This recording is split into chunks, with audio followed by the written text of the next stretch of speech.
Saudações, alunos da terceira série! Vamos ter mais uma aula de história em que nós vamos abordar o imperialismo e o nacionalismo. Esses dois movimentos que vão ser dois movimentos muito fortes no final do século XIX e início do século XX. Quais são os objetivos da nossa aula de hoje? Primeiro, identificar o contexto em que ocorreu a Conferência de Berlim e as suas consequências na partilha do continente africano. Compreender o período chamado de Belle Époque, em português, a Bela Época. Compreender os movimentos nacionalistas e identificar o contexto imperialista que precede a Primeira Guerra Mundial. E ele é muito importante para a gente compreender esse grande conflito que foi a Primeira Guerra Mundial. Então, vamos para o nosso conhecimento prévio. Você lembra o que foi o imperialismo? Qual a relação entre o imperialismo e as teorias raciais? Vocês conseguem lembrar isso de aulas anteriores? Então, vamos responder isso. O imperialismo ocorreu durante a Segunda Revolução Industrial e foi um processo de partilha da África e da Ásia, que foi dividida, foi cortada, na busca de matéria-prima, de mercado consumidor e de mão de obra barata. Tudo isso para ajudar a desenvolver a economia dos países europeus, Estados Unidos e Japão. Qual a relação entre o imperialismo e as teorias raciais? Se utilizando do darwinismo social, aquela ideia de tirar a teoria da evolução do Darwin e aplicar na sociedade, os países imperialistas alegavam que era o dever moral de povos superiores, eles se achavam superiores, levar os avanços da ciência e da civilização para os povos ditos inferiores. Então, eles se consideravam melhores e achavam que eles tinham a obrigação moral de ir até os povos que eram piores e ensinar esses povos. Mas isso não passava de uma desculpa. Tudo o que eles queriam mesmo era matéria-prima, mercado consumidor e mão de obra barata. Esse era o objetivo. Essa era a desculpa. Esse era o objetivo. Vamos para a problematização. Tem um filme muito tenso, muito bom de ver, que é um filme chamado Hotel Ruanda. Ele retrata um episódio na história africana, especificamente nesse país chamado Ruanda. Que em 1994, um grande massacre de uma minoria étnica chamada Tutsi foi feito pela maioria Hutu. Os Hutus, que era a maioria da população, começaram a matar os Tutsis, fazendo um verdadeiro genocídio. Essas duas etnias só são identificadas pela sua identidade, porque no documento de identidade de um vinha como Tutsi, no documento de identidade do outro vinha como Hutu. Se você pegar os dois e colocar um na frente do outro, você não consegue ver a diferença entre eles. Não há diferença. Essas etnias foram inventadas pelos belgas, que escolheram alguns e chamaram de Tutsi, escolheram outros e chamaram de Hutus e colocaram uns para mandar no outro. E isso vai criar um movimento de vingança e revanche, mas era a maneira que eles tinham de tentar administrar esse território. E isso aí vai acabar gerando, então, uma guerra civil muito grande em Ruanda, com um massacre muito grande, com duas etnias que não existem, elas foram inventadas. Você acha que os povos europeus têm relação com as atuais guerras civis e étnicas na África? Será que há alguma relação entre eles? Bom, vamos contextualizar. Por muito tempo, o próprio darwinismo social afirmava isso, acreditou-se que haviam diferentes raças humanas, de acordo com suas características físicas. Então você teria raças superiores e raças inferiores. Muitos governos já defenderam isso, algumas pessoas defendem isso até hoje, e eu vou mostrar para vocês aqui que isso é uma bobagem, certo? Desde 1990, quando foi feito o projeto de genoma humana, isso é, o projeto que foi mapeado todos os genes da humanidade, descobriu-se que as diferenças genéticas entre os seres humanos são mínimas, são quase zero. Entre populações de diferentes povos, as diferenças genéticas são quase zeros. E, portanto, então, toda a humanidade constitui uma única raça, independente da sua cor de pele, independente da sua altura, da cor dos olhos, do comprimento do seu nariz. Independente disso, as variações genéticas são muito pequenas, são insignificantes. A importância de compreender essa análise atual é desmistificar preconceitos, estereótipos criados ao longo dos anos, de que haveria uma raça maior, melhor, mais evoluída e outros menores. Não. O projeto de Gênoma Humano comprovou que você não tem diferentes raças humanas, você tem uma única raça humana, independente de suas características físicas. Portanto, o racismo é um conceito que não vale a pena ser levado a sério. A Conferência de Berlim ocorreu na cidade de Berlim em 1885 e foi uma grande reunião de embaixadores e diplomatas europeus que procuravam justamente separar a África entre eles. Um detalhe muito importante sobre a Conferência de Berlim. Você sabe quantos líderes africanos foram convidados para essa reunião? Nenhum. Eles pegaram, em Berlim, eles pegaram o mapa da África e eles foram dividindo. Ah, essa parte azul vai ser minha, vai ser da França. Ah, essa parte aqui é da Inglaterra. Ah, essa parte aqui em roxo vai ser de Portugal. Eles foram dividindo assim. Isso criou muitas fronteiras artificiais na África. Quando você pega uma fronteira e você vê que ela é uma linha reta, sabe o que geralmente ela quer dizer? Que quando foi desenhada essa fronteira, ninguém estava lá.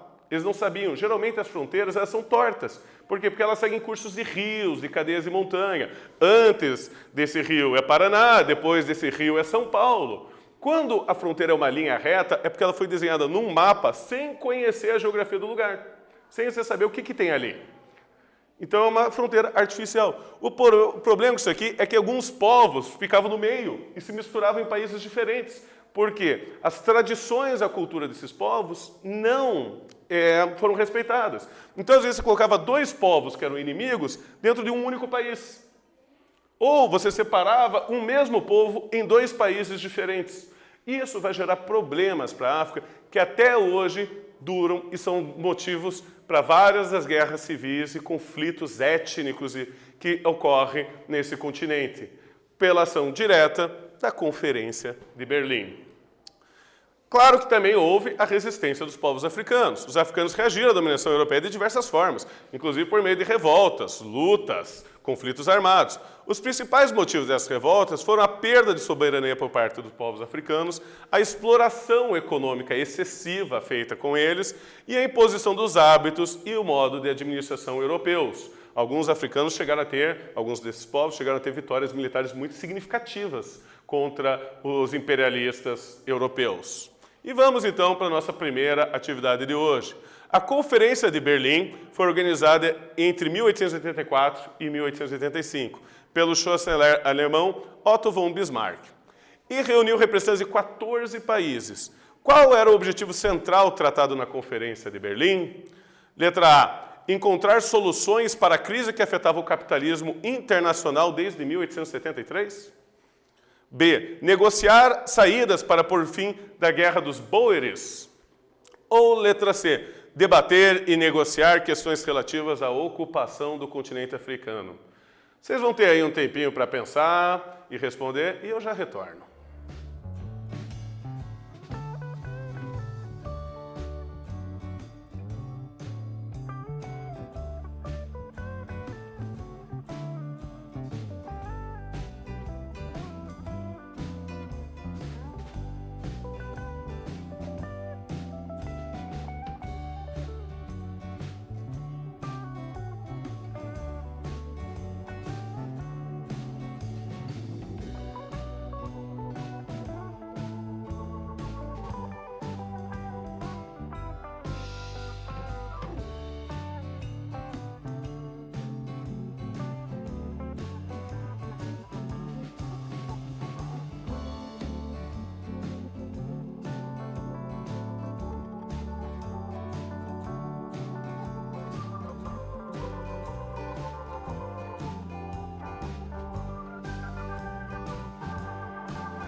Conseguiram prestar atenção, marcaram a resposta correta e a alternativa correta para essa questão era a letra C, debater e negociar questões relativas à ocupação do continente africano. Uma questãozinha fácil para a gente ir aquecendo, começo da aula, né? E vamos falar aí uma das consequências que vai ter para a Europa do imperialismo. Vai ser um movimento chamado de Belle Époque, um momento chamado de Bela Época. Nos países europeus, eles vão viver, então, essa bela época, usado para designar um período de euforia e otimismo, um período animado, um período alegre na Europa. E esse período vai anteceder uma das maiores tragédias da história da Europa e mundial, que é a Primeira Guerra Mundial. Novas invenções vão facilitar muito o modo de vida da população. Iluminação elétrica, o fonógrafo, que era o antigo aí aparelho de MP3, era para tocar músicas, telefones, automóvel, o cinema se desenvolve aí, o avião, várias outras tecnologias vão ser feitas nessa época. O ferro elétrico, máquina de lavar roupa, várias tecnologias que participam do nosso cotidiano vão ser desenvolvidas nessa época. Isso vai gerar muita euforia, com a criação de grandes exposições de tecnologia, de artes, de moda, espetáculos. Paris aqui vai ser a grande referência para os artistas, para os cantores, para os cientistas. Você vai ter a grande exposição de Paris nesse momento, o qual vários países vão montar barraquinhas lá para mostrar, fazer propaganda de seus países e mostrar o que tinha de tecnologias novas. Nos Estados Unidos você também passa a ter feiras disso. Vai ser a época de grandes inventores da história humana. E a burguesia conseguia impor seu gosto, a sua moda, o seu jeito de se vestir, o seu jeito de viver, vai ser a construção de museus, parques. Então vai ser um período assim muito inovador para o modo de vida dos países ricos. Tá? E isso não vai atingir todos os países, esse movimento da Bela Época. Mas ele também vai gerar algumas consequências ruins. A primeira, a concentração de riqueza na mão de elites industriais, comerciais e financeiras. Apesar de tudo, a condição do trabalhador não vai mudar muito nesse período. Você vai ter um grande aumento da desigualdade social. Os operários eram cada vez mais explorados. Eles estavam em plena briga pelo reconhecimento de direitos trabalhistas ainda, que não haviam sido conquistados. Então, eles se mantinham um período de descontentamento e exploração. Embora eles até tivessem acesso a alguns recursos de luxo que vão vir, e de conforto que vão vir, ainda eles não vão ter um pleno acesso a isso. Grande parte das tecnologias ficaram restritas às classes altas. E você vai ter a rivalidade e disputa sobre o controle de territórios coloniais, tanto na África quanto na Ásia. Durante esse período na Europa, praticamente vai ser um grande período de paz. Mas, na África e na Ásia, essas nações imperialistas mantinham disputas e conflitos nesse território. Um dos grandes exemplos dessa bela época para a França é a Torre Eiffel. Símbolo de Paris até hoje, um dos monumentos mais visitados do mundo. Você sabe por que ela foi construída? Ela foi construída como uma maneira de divulgar como o aço era um metal melhor para a construção civil. A possibilidade de ser tido aço, dobrar o aço, refinar o aço para construir construções enormes. Inclusive, o objetivo da Torre Eiffel era ser construída, daí aconteceria a Grande Feira de Paris e depois eles iriam desmontar a Torre Eiffel. O que não o fizeram. Até hoje é o grande símbolo turístico da cidade de Paris. Então, vamos para mais uma atividade. O período que precedeu a Primeira Guerra Mundial ficou conhecido como Bela Época, pelo fato de, letra A, apresentar uma profunda rejeição pela ciência e uma veneração pela arte. Letra B, apresentar um grande entusiasmo com o progresso técnico e científico e a vida da sociedade industrial. Ou letra C, por ter sido um período de regresso à cultura clássica antiga, como teria ocorrido em outros anos, como no Renascimento. Vocês têm um tempinho aí para pensar e a gente já volta.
Então, pessoal, respondendo a atividade, a resposta correta para a questão que eu tinha levado para vocês era a letra B, apresentar um grande entusiasmo com o progresso técnico-científico e a vida na sociedade industrial. Era essa aí a grande situação que vai acontecer na bela época. O desenvolvimento de novas máquinas, de uma vida mais confortável, de novas práticas sociais, novas tecnologias e novas artes. Isso vai levar a um movimento chamado nacionalismo. Esse movimento chamado nacionalismo vai ser um movimento em que vários países vão começar a defender a sua bandeira. E, embora isso possa parecer bom a princípio, que as pessoas se identifiquem e se juntem como uma nação, procurando uma melhoria geral dessa nação, você também tem um tipo de nacionalismo que não é muito bom, que é aquele nacionalismo em que você se faz prejudicando a outra nação, que você se faz valendo contra a outra nação. E esse tipo de nacionalismo vai ocorrer fortemente. Isso devido a vários movimentos. Isso aqui é muito importante entender, porque você vai ter um movimento nacionalista francês que é um movimento de vingança, é um movimento revanchista. A França tinha perdido a Guerra Franco-Prussiana em 1871. Essa guerra que deu origem à Alemanha. Antes você tinha a Prússia, ela vai juntar outros estados e funda a Alemanha. Certo? E perdeu territórios para a Alemanha. Desde essa derrota, os franceses estavam loucos para se vingar dos alemães. Você queria brigar com o alemão, você podia convidar um francês, você não precisa nem dizer um motivo, o francês ia junto. Os franceses queriam se vingar dessa grande derrota militar. A Alemanha, ela vai ter um grande desenvolvimento depois de sua unificação, ela vai ter um grande crescimento industrial. Ela vai desenvolver sua indústria muito rapidamente, vai crescer muito rapidamente. E ela reclamava que ela não tinha colônia suficiente. Os países que tinham se industrializado antes, mais cedo, como por exemplo a Inglaterra, acabaram conseguindo mais colônias. A Alemanha, que só se industrializou em 1871, se unificou e depois passou pela sua industrialização, ela saiu atrasada, quando os países europeus já tinham ocupado a maior parte dos territórios africanos. E ela achava que agora que ela era rica industrial, deveriam dividir de volta para ela pegar uma parcela maior. Coisa que a Inglaterra, com certeza, não iria querer. Coisa que a França, com certeza, não ia querer. Se a Alemanha já estava crescendo tanto sem ter colônias, imagine se tivesse. Ia ser uma grande rivalidade. E você vai ter outras políticas nacionalistas, como o pan-germanismo e o pan-eslavismo. Essas aqui são políticas, uma defendida pela Alemanha e outra defendida pela Rússia, o qual a Alemanha ela dizia que ela deveria dominar todos os territórios que tivessem pessoas falando alemão, cidades falando alemão, que ela queria unir para proteger todos os alemães. O problema é que você tinha cidades alemãs em territórios da Rússia, em territórios da França, em territórios da Áustria. E os russos diziam a mesma coisa, só que você tinha problema. Haviam eslavos na Sérvia, haviam eslavos na Romênia, em outros territórios. Isso colocava em risco esses países e sua integridade territorial. Isso dava também mais uma situação de conflito gerado por esse nacionalismo. E aí, esse mesmo período que a gente fala, da bela época, no meio internacional a gente pode falar que foi o período da paz armada. Esse período da paz armada vai ser o período em que os países vão cada vez mais se armar. Você vai ter uma grande corrida armamentista. Os países não estavam em guerra, mas se armavam cada vez mais à espera do conflito. Eles sabiam que algum dia ia vir uma guerra. Então, o que eles queriam? Sair em vantagem. Então, eles já começavam a desenvolver novas armas de guerra, já começavam a aumentar o tamanho de suas tropas, mas ninguém queria dar o primeiro tiro. Todo mundo estava esperando o dia que a guerra viesse. Então, estavam se preparando e se equipando.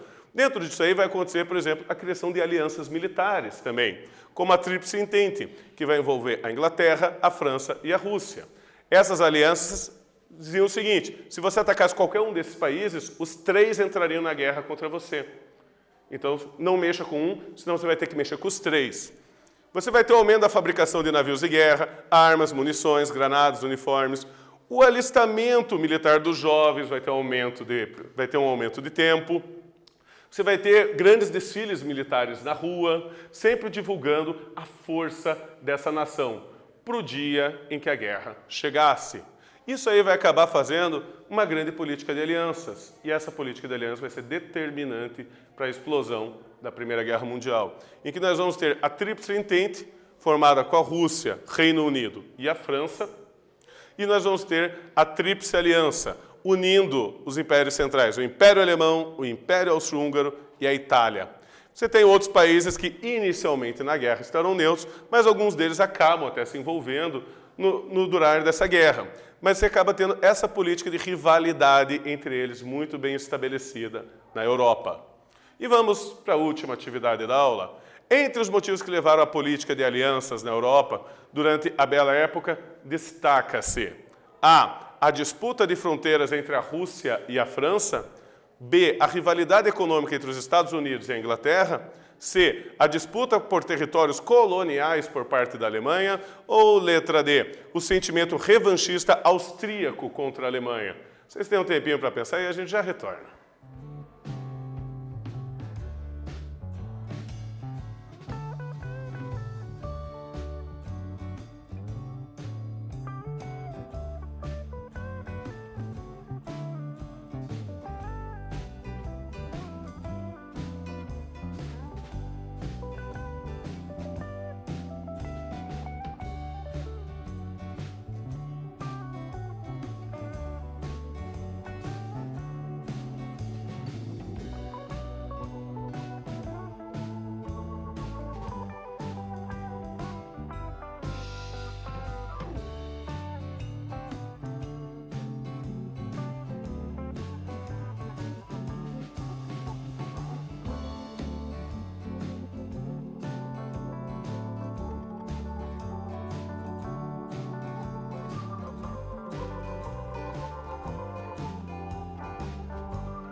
Responderam, alunos? A alternativa correta dessa questão é a alternativa C, a disputa por territórios coloniais por parte da Alemanha.